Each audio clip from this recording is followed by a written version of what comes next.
అదరగొట్టే కారం రంగు రుచి ఆచి కారం పొడి. జూబ్లీ హిల్స్ బైపోల్లో విజయం కోసం కాంగ్రెస్ తీవ్ర కసరత్తు చేస్తోంది. బీఆర్ఎస్ పార్టీ కూడా సిట్టింగ్ సీట్ను కాపాడుకునేందుకు ప్రయత్నాలు చేస్తోంది. ఈసారి సెంటిమెంట్ అవుతుందని గులాబీ పార్టీ లెక్కలేసుకుంటోంది. అటు కమలం పార్టీ కూడా జూబ్లీ హిల్స్ లో పోటీపై స్పీడ్ పెంచింది. 1-2 రోజుల్లో అభ్యర్థిని ప్రకటించే అవకాశం ఉంది. అయితే ఏ పార్టీ గెలవాలన్నా ఎంఐఎం పార్టీ మద్దతు తప్పనిసరిగా మారిందా? మజ్లిస్ పార్టీ మద్దతు ఇస్తే ఏ పార్టీకైనా గెలుపు నల్లేరు మీద నడకలా మారబోతోందా? Let's watch the story.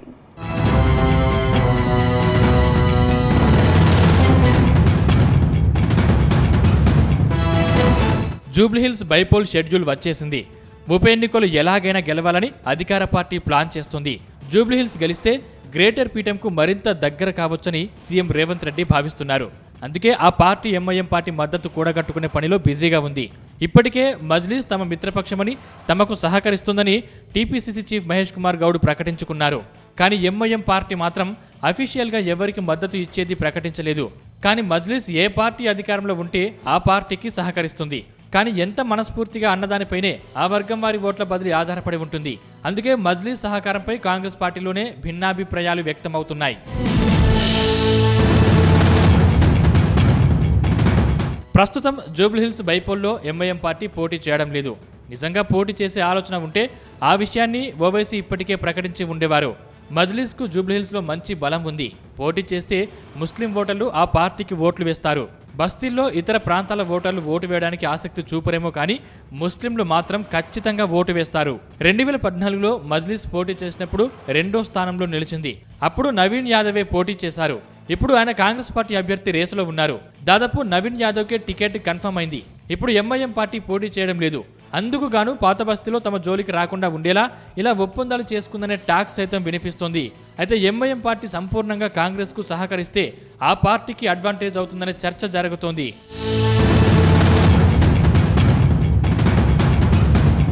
ఇక జూబ్లీహిల్స్ బైపోల్ను గులాబీ పార్టీ కూడా సీరియస్ గా తీసుకుంది.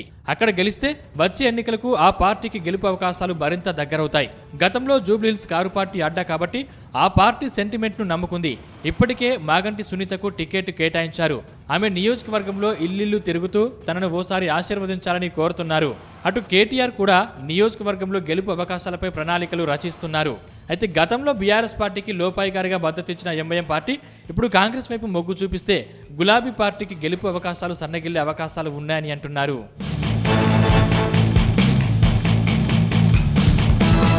మరోవైపు జూబ్లీహిల్స్ రేస్లో బీజేపీ దూకుడు పెంచింది. రాష్ట్ర పార్టీ చీఫ్ రామచంద్రరావు నేతృత్వంలో కాషాయ పార్టీ నేతలు సమావేశమయ్యారు.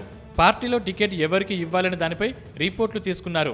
1-2 రోజుల్లో అభ్యర్థిని ప్రకటించే అవకాశం ఉంది. మరోవైపు తెలుగుదేశం పార్టీ కూడా అభ్యర్థిని దించే ఆలోచనలో ఉందని అంటున్నారు. టీడీపీ నుంచి నందమూరి సుహాసినిని బరిలో దింపుతారని అంటున్నారు. ఒకవేళ టీడీపీ అభ్యర్థిని దింపకుండా బీజేపీకి మద్దతు ఇస్తే ఆ పార్టీకి గెలుపు అవకాశాలు పెరిగే అవకాశాలు ఉంటాయి. కానీ అభ్యర్థిని బరిలో దింపితే మాత్రం సెటిలర్ ఓట్లు చీలిపోయే అవకాశం ఉందని టాక్ వినిపిస్తుంది. తాజాగా Congress MLC Vijayashanti, BJP, TDP కలిసి బీఆర్ఎస్ కు సహకరిస్తున్నాయని ఆరోపిస్తూ ట్వీట్ చేశారు. టీడీపీ చాలా కాలంగా జూబ్లీహిల్స్ లో యాక్టివ్ గా లేదు.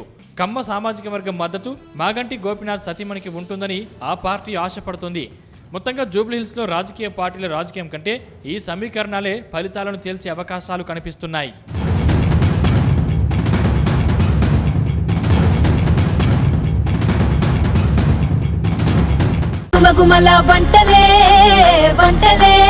అదరగొట్టే కారం రంగు రుచి ఆచి కారం పొడి.